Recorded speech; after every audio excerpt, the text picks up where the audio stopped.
Louise Élisabeth Vigée Le Brun is France's last great portraitist, the most famous in Europe. A child prodigy, taught by her father, she starts painting professionally at the age of 14. Ambitious and independent, she gains access to the highest levels of power by becoming portraitist to Queen Marie Antoinette. Energetic and determined, she'll produce over 660 portraits. Because of her close ties to the royal court, she's forced to flee into exile during the French Revolution. This period of exile, which she imagined would last only 6 months, will last 13 years, taking her to all the royal courts of Europe. She'll live in Italy, Austria, England, and Russia. A friend of the rich and powerful and the greatest artists of her time, she'll be acclaimed in all the royal courts and art academies of Europe. Her destiny is that of a talented and free woman who managed to combine success and fortune. She'll declare in her memoirs, "Before the revolution, women ruled. The revolution dethroned them."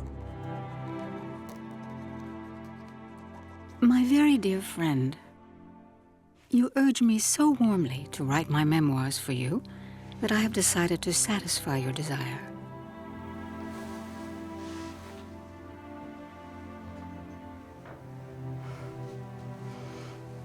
Imagine what it will mean to my heart to recall the various events I have witnessed.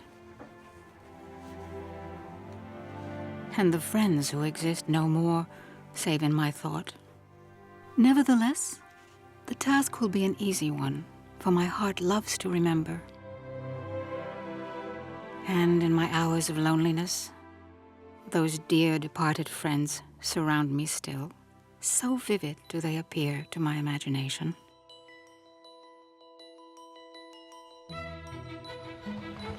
Louise Élisabeth Vigée is born in Paris in April 1755, a few months before Marie Antoinette. 18th century France saw the growth of a practice of major significance, wet nursing. Middle-class women, the wives of artisans and merchants, send their children to neighboring villages in order to be free to carry out their activities. Shortly after her birth, little Élisabeth will be entrusted to a wet nurse in the Épernon region of Normandy.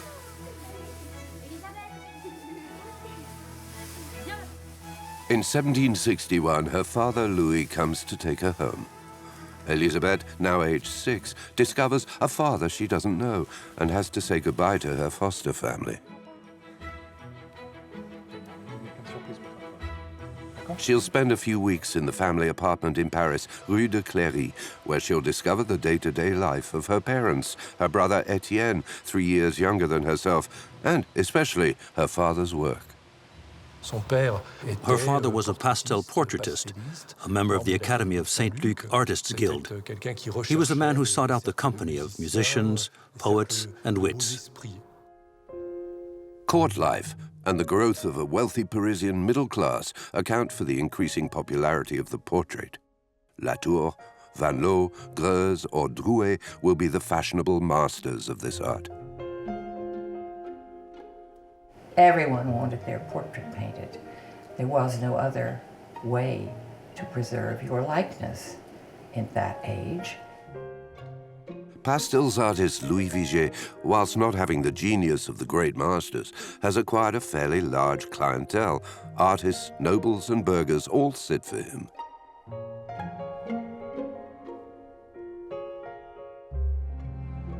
I mention these facts to show what an inborn passion for the art I possessed. My father, whose name was Vigée, made very good pastel drawings. He did some portraits which would have been worthy of the famous Latour. But coming back to the pleasures I enjoyed in my childhood home, I must tell you that my father allowed me to paint several heads in pastels and also to dabble with his crayons all day.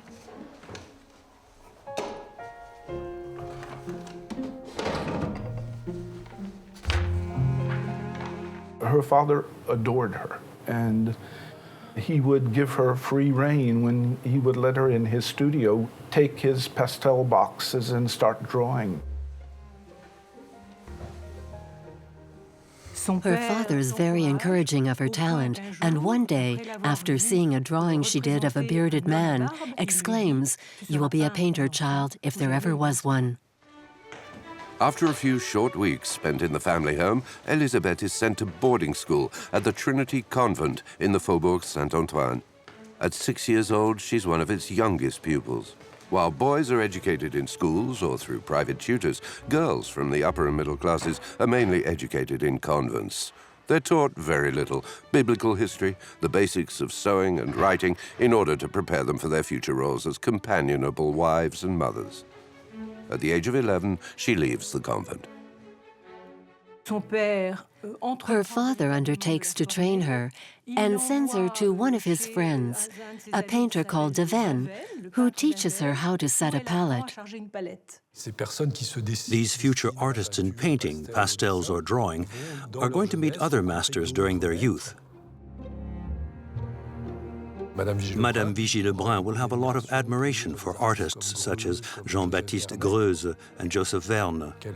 She'll observe them, question them, and listen to their advice on how to improve.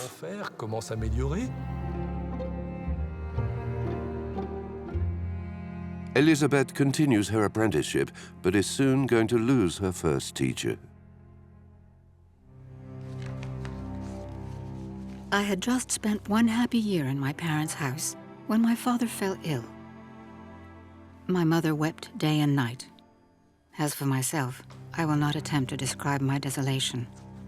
I was about to lose the best of fathers, my support, my guide, the one whose indulgence encouraged my first attempts. In order to distract her from her grief, her mother, Jeanne, takes her to see the private collections of masterpieces exhibited to the public, such as that of the Duke of Orléans, where Élisabeth gets to know the great European painters and develops her taste. She had no real formal training. She took courses here and there, dabbled but you can't say she's self-taught, actually. At the age of 12, in order to help her mother and pay for her young brother's schooling, Élisabeth is obliged to work. Her talent soon becomes noticed, in particular through two portraits, which reveal her precocious artistic maturity. The portrait of her brother Etienne dressed as a schoolboy, which she's believed to have painted at the age of 14, and that of her mother, are so well done that they're talked about in Paris. Commissions soon begin to flow in.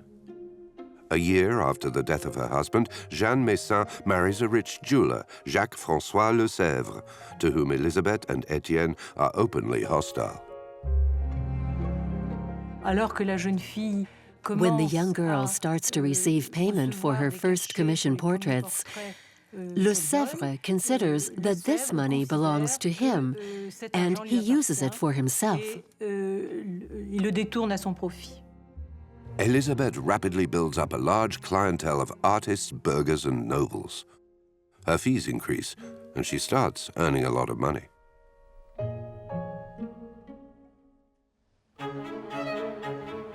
For the gentleman models who gaze at her too insistently, she devises a clever trick to turn their eyes away from her. As for those gentlemen, as soon as I realized they wished to make eyes at me, I would paint them with their gaze averted, which prevents the sitter from looking at the painter. At the least movement of their pupils in my direction, I would say, "I'm doing the eyes now." This would vex them a little, as you can imagine, and my mother, who was always present and whom I had taken into my confidence, would laugh to herself. In fact, Élisabeth Vigée Le Brun practically invents this masculine theme, that of the pre-romantic character gazing off into the distance, eyes raised up to heaven, his thoughts elsewhere.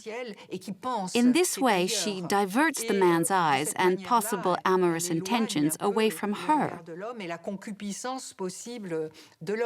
So she shows intelligence there too, wiliness, I'd say, in the way she deals with this situation. Despite her numerous commissions, Élisabeth finds time to enjoy the favorite pastime of 18th century Parisians, going out for a stroll. Nobles and gentry, artisans, merchants, and scamps pass each other by in the Tuileries gardens, in the squares of the Champs-Élysées, in the Luxembourg and Palais Royal gardens, where Élisabeth and her family live. When out strolling, you have to see, and especially be seen. fashionable gathering places are created and last for a brief time, such as the Colosseum. Located in one of the Champs-Élysées squares, this amusement site, illuminated by 2,000 candles, could hold 40,000 people. Its attractions included cafes, circuses, trinket and curiosity shops, a show hall, a ball, and a fireworks display. During these strolls, Élisabeth attracts a lot of attention. It's at this time that two women, important for her future destiny, will cross her path. The Duchess of Chartres, who you might say is her neighbor since she resides in the Palais Royal Gardens, will ask her to come and paint her portrait as well as that of her friends. The Duchess of Chartres, future Duchess of Orléans, is a patron of the arts. It's she who will introduce the milliner and dressmaker Rose Bertin to Queen Marie Antoinette. The second meeting that will prove decisive for Élisabeth's future success will again take place during one of her strolls in a park.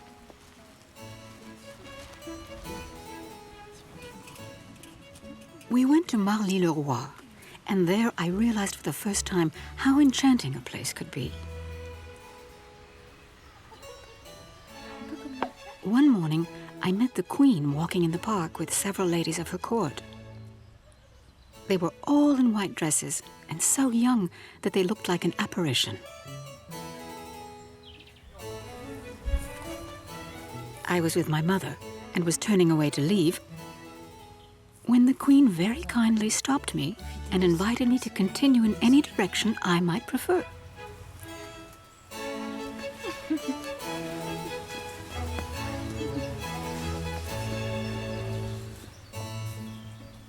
Marie Antoinette had arrived in France in May 1770 at the age of 15 to marry Louis Auguste, Dauphin of France and grandson of Louis XV.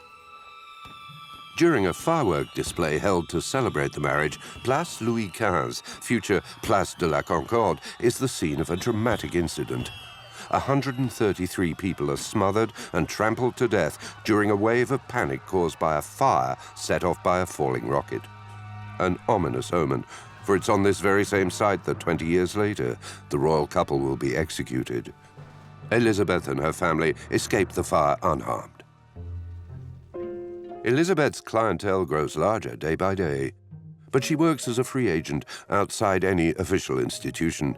The Gironde, a body governing professional incorporations, seizes her studio and obliges her to register her activity within a professional framework. In 18th century France, it's obligatory to belong to an artists' guild. And in Paris, this was the Academy of St. Luke.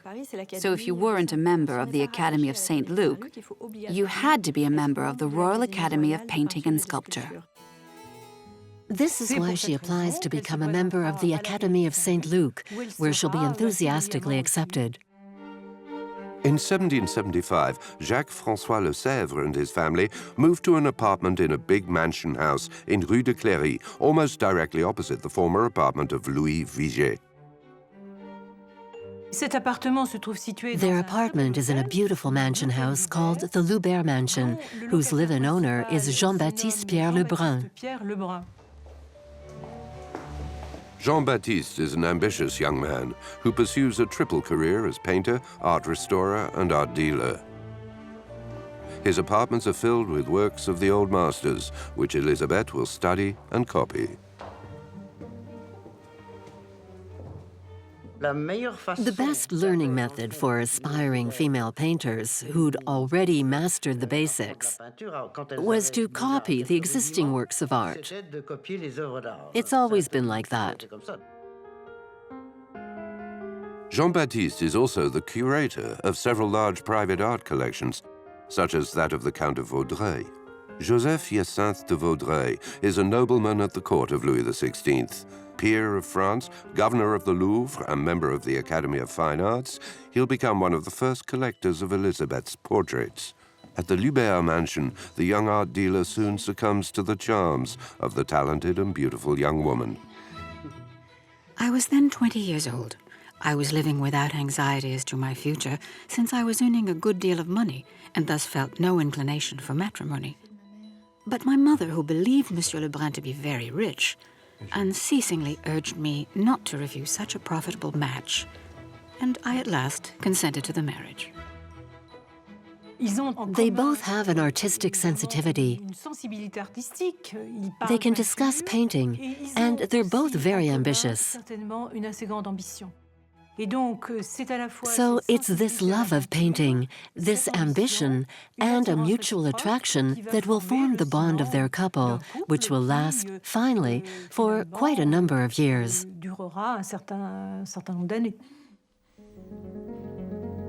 Jean-Baptiste does business with the Dutch art dealers, and he takes the young woman with him on one of his trips to Flanders. In Antwerp, she discovers the masterpieces of Rubens. It's during this trip that the great master's technique inspires her to do a self-portrait on oak panel. The use of oil on wood gives the painting a glossy, almost enamel effect, which is different to the effect produced by oil on canvas. The panels are remarkable for the transparency of the coloration, which is surely a Rubensian effect, because it's very clear that she was very, very much influenced by Rubens. She visits the Antwerp art dealer, Jean-Michel Van Ave, and discovers a portrait that's commonly known as the straw hat. It's actually a felt hat, which enables an effect of projected shadow, a play of light and shade, particularly on the face and forehead.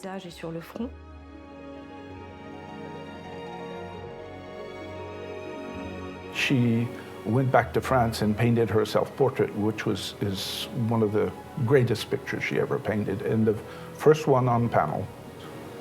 And she learned she acquired skill in painting with glazes, with colored glazes, and she's at the top of her form there.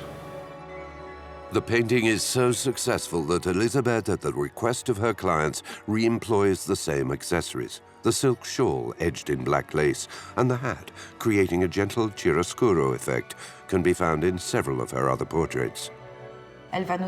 She'll use them to cover Madame du Barry, herself, Marie Antoinette, and many others.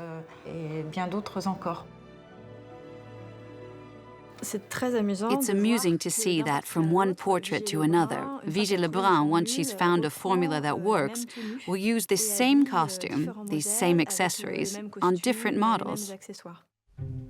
Although united through their shared love for painting and their ambition, Élisabeth and Jean-Baptiste live independent lives, and she'll describe her husband as a dissipated gambler who squanders all her money. She speaks very badly of her husband in her memoirs, but I think her husband was very useful to her, in fact, not only by introducing her to great works of art, but also by his unfailing support of her. Élisabeth nonetheless follows Jean-Baptiste's advice and sets up a painting atelier for young ladies. The young woman doesn't have much authority over her students, but transmits to them her love of art and her technique. Her young ladies' school, as Madame Le Brun calls it, will prove to be quite a success. She had a group of young women around her who worked at her side and whom she taught. And one of the exercises she had them do was the expressive head study. Not able to have live models in her atelier, Élisabeth gives her students her own drawings to copy as an exercise. These are drawings done in black chalk with white chalk highlights. And we can see that she works as though she's using pastels. That is, she stomps her lines, probably with her fingertips. She smudges the black chalk to model the face, to create this shading that brings out the depth and volume. This is a very difficult exercise that each of her students has to learn how to do. Shortly after opening her school, Élisabeth gives birth to her first child, a little girl that she'll name Julie, soon nicknamed Brunette. Added to the joy of being a mother is the satisfaction of becoming a recognized artist, whose fees are amongst the highest of her time. Jean-Baptiste Pierre Le Brun, who knows the art market very well and who's an excellent businessman, knew what he was doing when he set extremely high prices for his wife's paintings. An art dealer specializes in handling their artist in order to achieve the best result financially. But I have the impression that Vigée Le Brun was able to achieve the result financially on her own.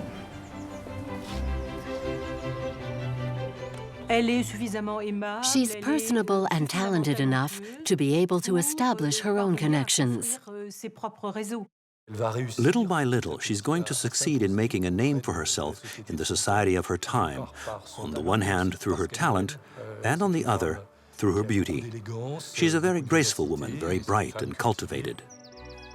While heads may turn to look at her in Paris, it's Élisabeth's conversation that particularly charms her models during sittings. Another thing about painting portraits is that you have to be an intelligent person and a good conversationalist. People hated sitting for portraits. Members of the royal family hated it the most because they had to be painted the most. They wanted to be entertained when they sat.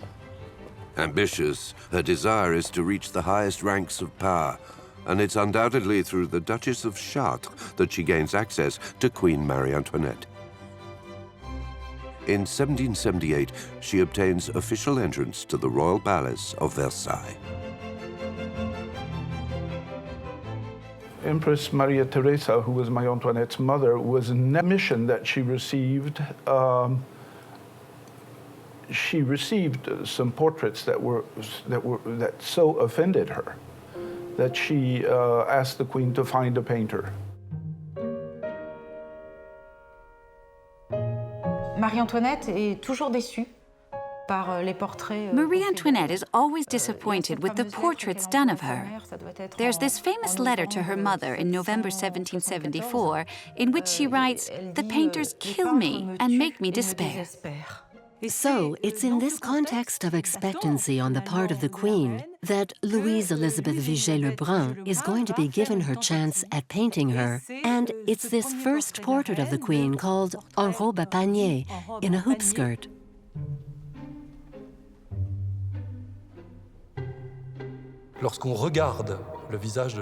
When you look at the Queen's face in this portrait, it's still the Habsburg face. That is, the jutted-out chin, the thick bottom lip, the slightly protruding eyes. Then, progressively, she uses her talent to soften these physical defects, to create an image which, 10 years later, is that of this woman of great beauty, but which no longer exactly reflects reality.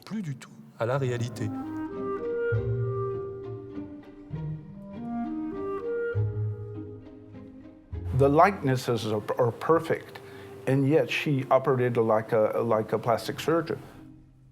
Élisabeth's true talent could be said to be that of adapting herself to the personality of her sitter. She's capable of bringing out the grace of the young noble ladies, the piquant lightness of the actress Madame Molé-Raymond, or the sensuality of Madame Grant, the future Princess of Talleyrand. There's a lot of grace in Vigée Le Brun's portraits, and her texture is soft and velvety, in fact. There's a lot of sentiment there, rather than sentimentality. We feel she has empathy for her model. Because she listens and observes, she knows how to bring out the natural attributes of her models. It is difficult, however, to convey to anyone who has not seen the Queen an adequate idea of her noble traits and many graceful qualities. But the most remarkable thing about her face was the splendor of her complexion. I have never seen one so brilliant, and brilliant is the word, for her skin was so transparent that it had no shading. I was unable to reproduce its effect to my satisfaction. I had no colors to paint such freshness, such delicate tints, which were hers alone, and which I have never found in any other woman. Marie Antoinette has found her portraitist. While not actually being close friends, A steady relationship of affectionate intimacy established itself between the two women. Marie Antoinette shares her passion for the opera with the portraitist, and the sittings often end with the two of them performing in a duet the fashionable tunes of the time.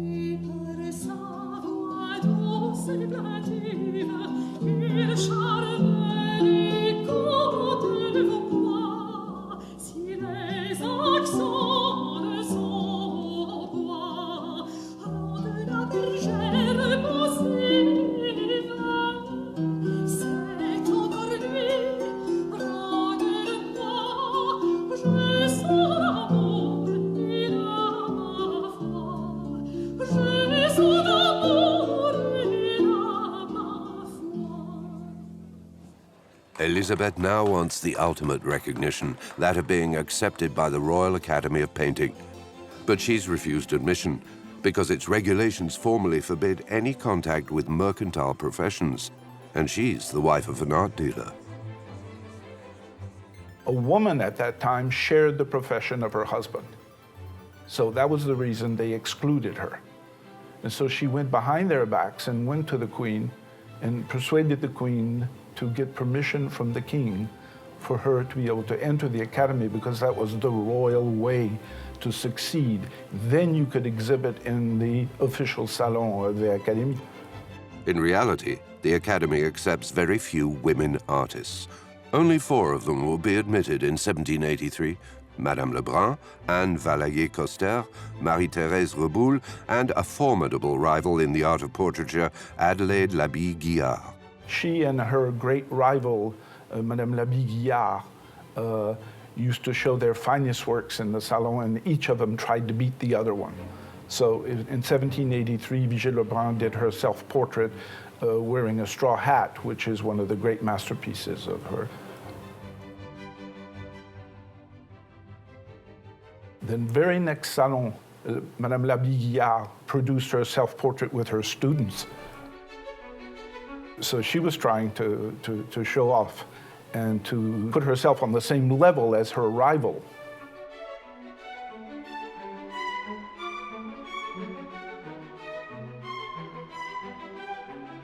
Madame Vigée Le Brun, who was extremely ambitious, ardently wanted to attain the higher hierarchy of painting, which was history painting. Among the history painters, Jacques-Louis David, member of the Royal Academy, is the uncontested master. He will achieve fame in 1784 with his famous painting Oath of the Horatii, which will eclipse his rivals. He'll be a precious friend and advisor to Élisabeth. She always wanted to be a history painter. In the scale of the genres, history painting was at the very top, and portraiture came had a much lower standing. In the 18th century, anatomy is a domain strictly reserved for men. The rule for women is not to see a nude body, not to be in the presence of a nude body. If you couldn't draw from a male nude, you couldn't paint history, you couldn't paint mythology. Essentially, you couldn't rise to the highest plane in the arts, so you were permanently handicapped. Madame Vigée Le Brun gets through thanks to the helping hand of her royal connections, and impudently flirts with the history painting genre through the work she presents as her reception piece, Peace Bringing Back Prosperity. We can see in this her desire to be a history painter, but using female models, so remaining within the limits of decency. But while women may know a certain success as artists, they're limited to the minor arts, which are the miniature, the portrait, or still life. What's always interesting with these still lifes is that these women are sending a hidden message. Anne Vallier-Coster is an artist specialized in this static world that is still life, one of the compositions of which hides a very distinctive signature.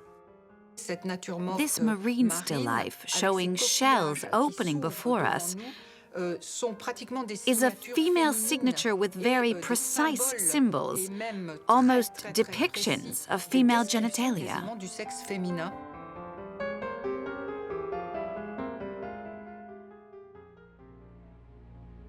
The protection afforded to the portraitist through her royal connections has unexpected consequences.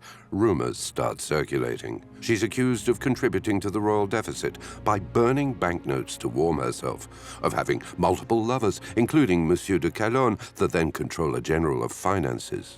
A fictitious erotic correspondence between Élisabeth and Calonne is published and distributed in Paris. Her closeness to a more and more unpopular queen soon harms her reputation.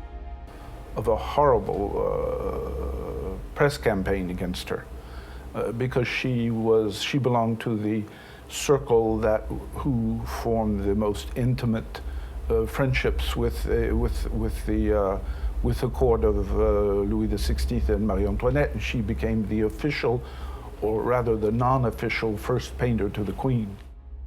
Élisabeth is likened to the much-criticized queen, who's accused of being clannish, of spending extravagantly, and of disregarding court etiquette.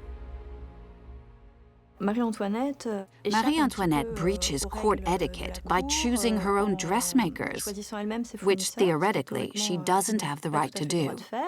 But she overrides this rule, and this is why she favors Rose Bertin, as well as other dressmakers, and why she also favors Élisabeth Vigée Le Brun. She's really the protector of both these women. This female trio, represented by Marie Antoinette, Rose Bertin, and the portraitist, will become the model for Parisian taste.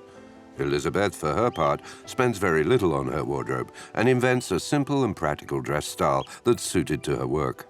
Leaving aside wigs, hoops, and adornments, she wears white cotton blouses and comfortable skirts that she embellishes with a colored belt. Soon, ladies of the court and Parisian women will want to emulate her style of dress. She explains that she wants to change the fashion codes and move more towards simplicity.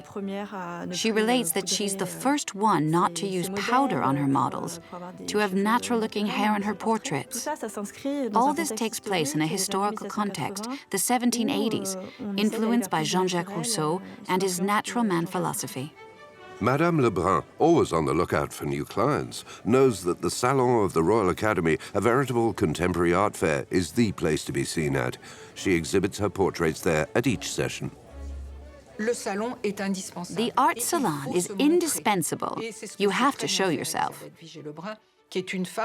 And this is something that Vigée Le Brun excels at, because not only is she a woman artist, she's also a businesswoman, a strategist who pursues her career in a very independent way and who understood marketing ahead of her time. Élisabeth and Marie Antoinette mutually enhance each other. The artist simplifies the look of her royal model and beautifies it. But this simplification has its limits, and for the Salon of 1783, she'll propose a quite unexpected picture of the Queen. We know the story of the famous muslin dress portrait, in which Marie Antoinette wears a simple English-style dress, where the Queen progressively agrees to discard her heavy, stiff gowns and be represented in a much simpler manner.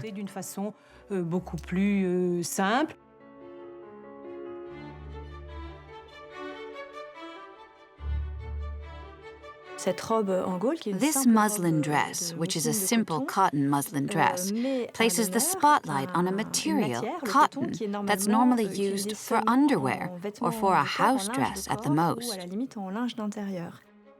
So it's particularly audacious on the part of Vigée Le Brun to present a portrait of Marie Antoinette dressed in a muslin dress in 1783, because this is the first salon where she's exhibiting, and she's taking an enormous risk. A risk she doesn't entirely assume, however, because a few days later, because of the scandal it provoked, she withdraws the painting and replaces it with an identical portrait, but with the Queen wearing a much more conventional dress. Despite the scandal provoked by the portrait, Marie Antoinette's faith in her portraitist remains unshaken.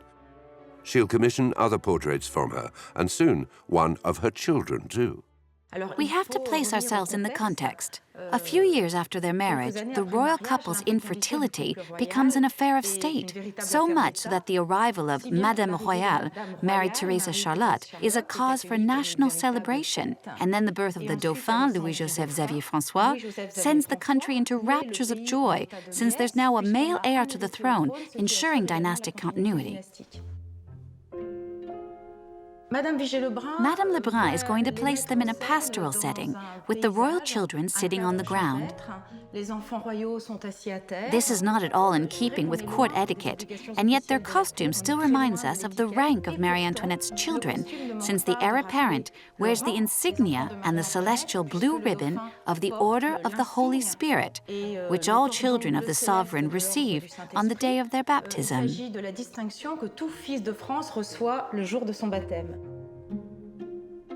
Madame Vigée Le Brun will find the model for this painting in a work by one of her elders, François Hubert Drouet, called Comte d'Artois and Madame Clotilde. They are the brother and sister of Louis XVI. Pregnant again, Élisabeth loses her second child, aged only a few months. She transfers all her affection to Julie. In the tradition of the virgins of Raphael, whom she admires, she paints herself with her arms around her daughter, an expression of maternal tenderness on her face. In 1787, she paints herself with her daughter in a self-portrait that the critics are immediately going to name maternal tenderness, this gentle affection of the soul. And this portrait will be unanimously applauded at the Salon. It's true, it does give off a particularly harmonious image of the mother-child relationship.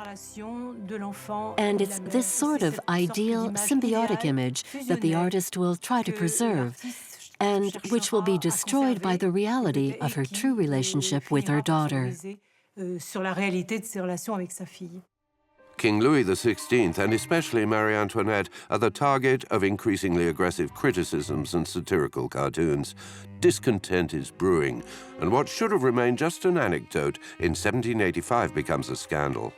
The jewelers Baumer and Bassange had in their safes since 1772 a fabulous 2,800-carat diamond necklace intended for Madame du Barry. Louis XV dies before the necklace is delivered. The jewelers offer it on two separate occasions to Marie Antoinette, who refuses it. The Countess de la Motte concocts an extraordinary plan to steal the necklace, compromising the Queen. When the affair comes to light, the Countess is arrested and branded with V for voleur, meaning thief. The necklace was never found. The pamphleteers picked up the story of the affair of the necklace and refused to believe in Marie Antoinette's innocence. This scandal destroys what's left of the Queen's reputation in the eyes of the public, who now accuse her of all kinds of wrongs.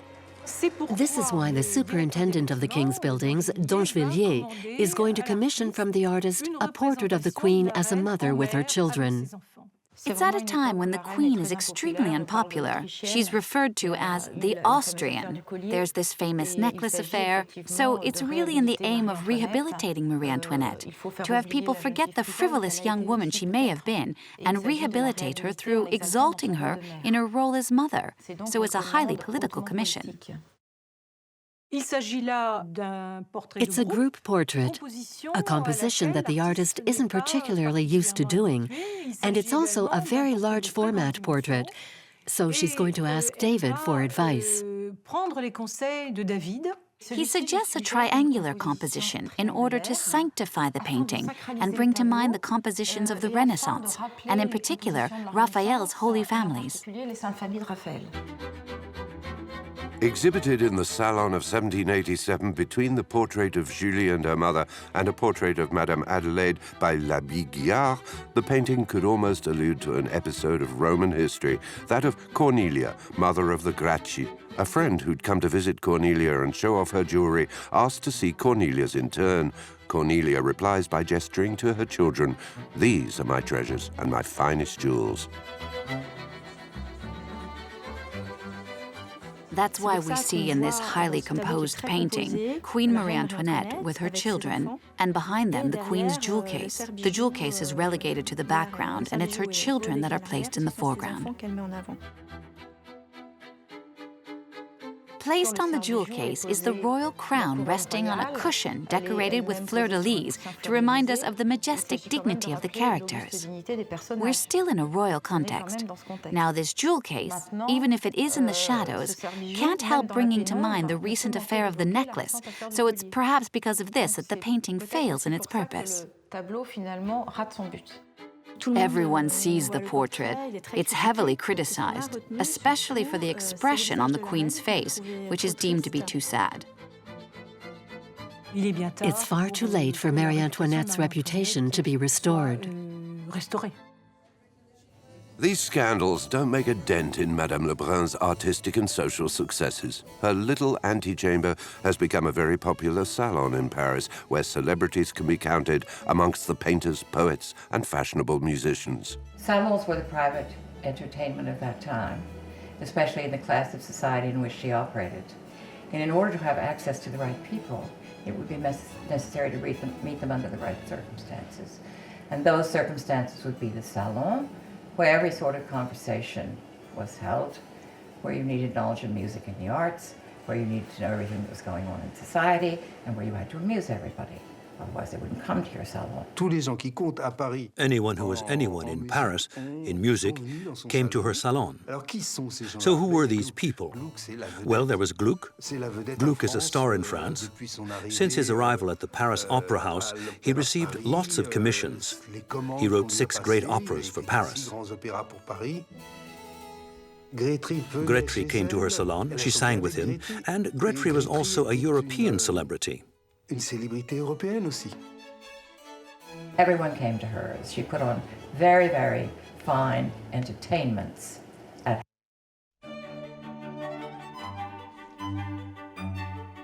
In a constant spirit of creativity, Élisabeth lends support to a movement that will be very popular up until the beginning of the 19th century, the return to the antique style. I will now give you, my dear friend, the exact account of the most brilliant supper I ever gave in the days when people were always talking about my luxurious and magnificent way of life. While she rests, her brother would read her poems or books. And that day, he reads her an excerpt from a novel by the Abbot Barthélemy describing an antique-style dinner. One evening, when I had invited a dozen or more friends to hear a recital by the poet Le Brun, my brother read aloud to me a few pages of the Travels of a Narcissus during my rest. When he came to the passage where, in the description of a Greek dinner, the method of preparing various sauces is explained, he said we ought to try this tonight. I sent immediately for my cook and gave her the necessary instructions for the preparation of a certain sauce for the fowl and of another for the eel.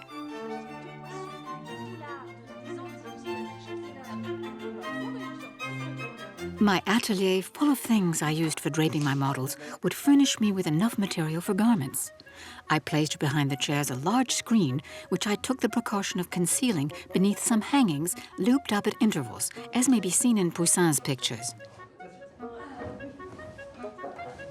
As I was expecting some very beautiful women, I thought it a good idea to dress everybody in Greek costumes in order to have a surprise ready for Monsieur de Vaudreuil, who was not expected till 10 o'clock.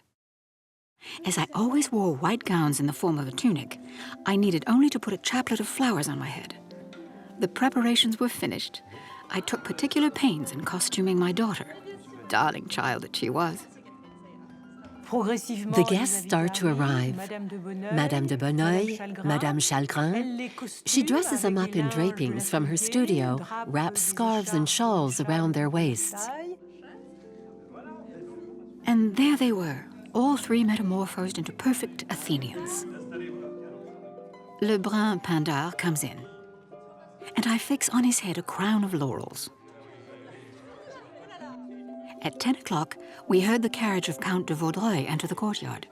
He was so surprised and delighted that he stood motionless for a long time before making up his mind to take the seat we had reserved for him.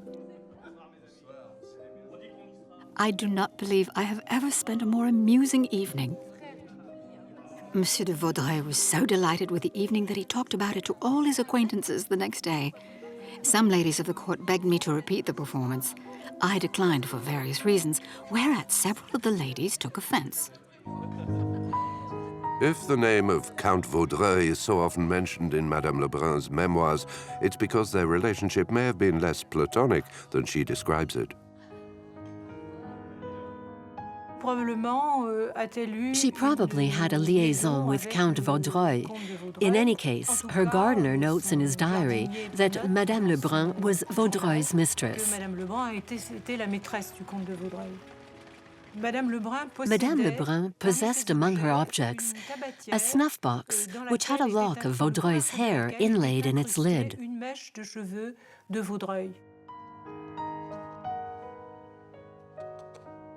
There exists a regular correspondence between them.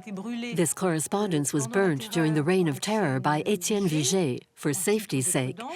But the fact that this correspondence existed gives us a clue.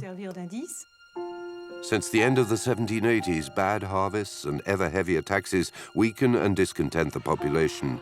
Revolts break out. To find a solution to the financial crisis, the king convokes a meeting of the Estates General.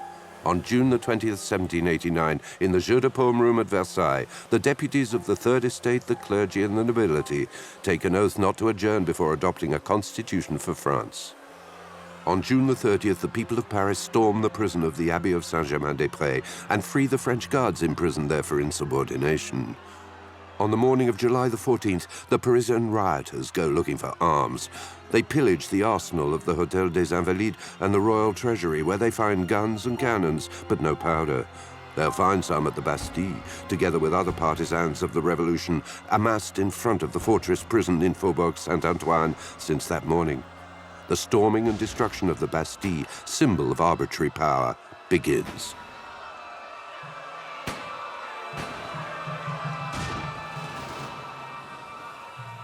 An atmosphere of insecurity spreads through Paris, and Louise Elizabeth feels herself in danger. Inscriptions are scrawled on the newly renovated walls of the Le Brun mansion. She can no longer show herself at the window. A new municipal administration is going to be set up. Louis XVI goes to Paris on July the 17th and agrees to wear pinned to his hat the tricolour cockade, a combination of blue and red, the colours of Paris, with the royal white. During the night of August the 4th, 1789, the Assembly abolishes aristocratic privilege. The society of the old order is living its final moments. Louise Elizabeth, who doesn't want to stay at the Le Brun house, goes to Louvciennes, where she's promised Madame du Barry, the former favorite of Louis XV, to paint her portrait. She finds a moment of peace in this setting, where she admires the view of the Seine hillsides. At Louvciennes, time seems to have stood still. But the peace is deceptive. Paris is under siege, and violent rioting rages day and night in the suburbs.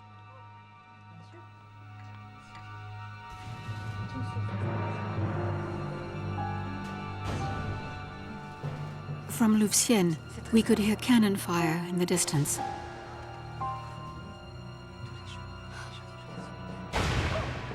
And I remember the poor woman saying, if Louis XV were alive, none of this would be happening. Élisabeth knows that she has to leave France. It's effectively the moment for her to go into exile. She waited, however, until October before leaving, unlike Count Artois, who left on July the 14th. On October the 5th, 1789, a crowd, mainly women, makes its way towards Versailles. The king receives a delegation. But at break of day on October the 6th, the horde storms the palace, killing several guards. To calm the situation, Louis agrees to go with his family to the Tuileries Palace. They're escorted through an angry, vociferous crowd. The heads of guards are brandished on pikes. For Elizabeth, flight is now inevitable. By a strange coincidence, she'll take the stagecoach the day after the royal family is led from Versailles to the town hall, then to the Tuileries. That night, disguised as working women, Elisabeth, Brunette, and her governess climb into the stagecoach.